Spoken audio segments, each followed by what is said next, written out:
Let me ask you something. Have you ever walked into work one morning and just casually says like, "Oh yeah, we're switching new systems next week." And suddenly everyone's confused, frustrated, maybe even a little panicked. So change isn't really the issue. It's not the problem. It's how change is introduced that's really the problem. So today I want to show you a simple model that helps leaders introduce change in a way that people actually understand and adapt to instead of resist. So we're going to practice together. Sound good? Okay, perfect. So I'm going to share my screen.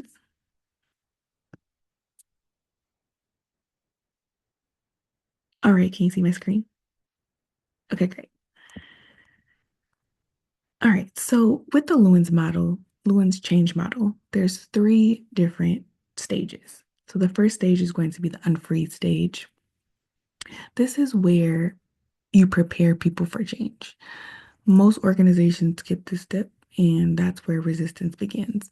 Because essentially, most organizations just feel like, oh, they'll just adapt. When in actuality, that's not how it works. So with the second step, which is change, this is where the new process, the system, um, or behavior actually happens. And so this is where people start to actually put it into practice. The third stage is the refreeze stage. This is the stage that essentially stabilizes the change. People don't revert back to old habits. So when you think about this one, this is where you would consider thinking about if you're moving furniture in a house, you can't really move a couch unless you first decide where you want to end the room, what the layout would look like. So, does this make sense so far? All right. So, as we kind of keep talking, imagine this situation. You're responsible for introducing a new project, right? And it's for your new project management system for your team.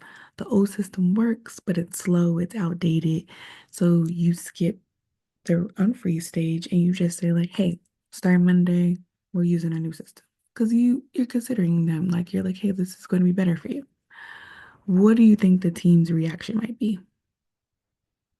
Exactly. So you might hear things like, well, why are we changing this? The old system works just fine. This is going to slow us down. And when in reality, it might not, but this is resistance.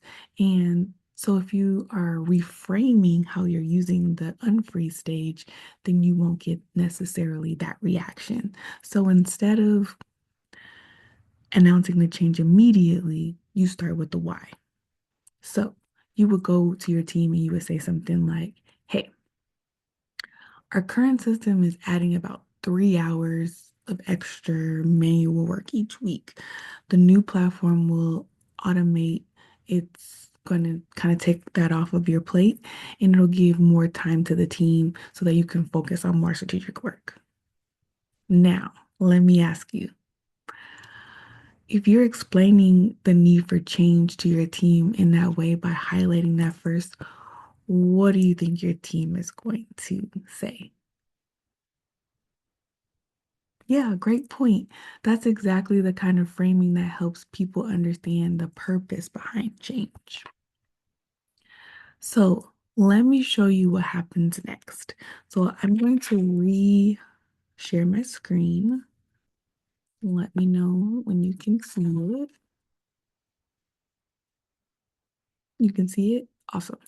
So as we're highlighting change, this is going to be your guide for people, right? So this is going to be essentially where you're guiding them through the transition, right? This is going to be where the biggest mistakes happen with leaders because this is usually the step that they skip. So, while as you're trying to get them to adapt, because people think you just automatically adapt, a good way to provide support is maybe creating short training sessions, open Q&A spaces, clear expectations for the first few weeks. This creates a goal that reduces uncertainty because that's the problem with change. It's uncertainty. You just don't know. So, as we're kind of going into that last stage of the refreeze, this is where change becomes the new norm. This is where leaders reinforce change by recognizing early adapters, celebrating the small wins, um, updating policies and workflows. This prevents people from drifting back into that old system because we know when we get used to something, even if it makes things take longer, I know this system, I know how it works. So sometimes change can be hard. So, as we kind of like zoom out of that moment, if you had to summarize the motto in one sentence, it might look something like this. Prepare people, guide them through the change, reinforce the new way. So, before we wrap up, I'm curious, which stage do you think organizations struggle with most? Exactly. Most people skip that unfree stage because it creates resistance from the start. You want to get that buy-in from your team. So, the next time you're introducing change, just remember people don't resist change. They just resist confusion and uncertainty and not being a part of the process. So, honestly, that's the difference between a leader who announces change and a leader who helps people adapt to it. So, thanks for working through that scenario with me.